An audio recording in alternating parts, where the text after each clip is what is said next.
Share ko lang itong nabili ko na produkto mula sa Shopee. Glass oil bottle pala ang tawag dito with lid and filter na nakasama. Bumili ako ng ganito para may paglagyan ako ng used oil. Madalas kasi kung saang lagayan ko lang na ilalagay at minsan ay tinatapon ko na.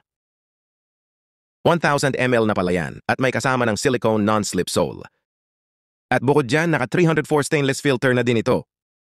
At may high-quality stainless steel lid na nakasama. Nabili ko lang pala to ng 241 pesos, sobrang sulit. At susubukan pala natin to pagkatapos ko magluto ng leeg ng manok. Tinimplahan ko lang yan ng kalamansi, paprika, garlic powder, chicken powder, paminta at isang itlog. At kung gusto mo ng mga ganitong video ay mag-subscribe ka na. Maraming salamat. Haluin mo lang yan ng maigi hanggang sa maging well-combined na ang mga pampalasa sa leeg ng manok. Set aside mo lang yan. Sunod ay gagawa naman ako ng seasoned flour blend or mixture. Naglagay lang ako dyan ng 1 cup ng all-purpose flour, cornstarch, garlic powder, chicken powder at paminta. Haluin mabuti at set aside mo lang yan. Sa isang pan ay magpainit ng mantika.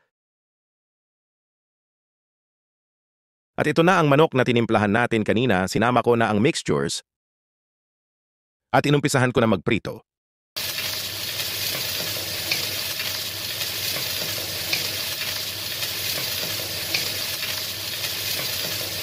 Makalipas ang ilang sandali ay pwede na yan.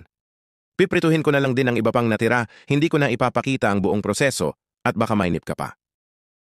At ito na pala ang lahat ng naluto ko, sobrang simple lutuin, mura lang pero napakasarap.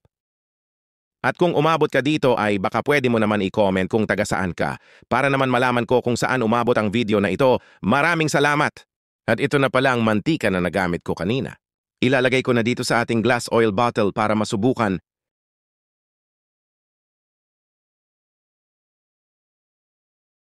Okay naman ito at nasala niya talaga ang mga crumbs o yung crispy bits pagkatapos magprito. O siya hanggang dito na lang. Maraming salamat!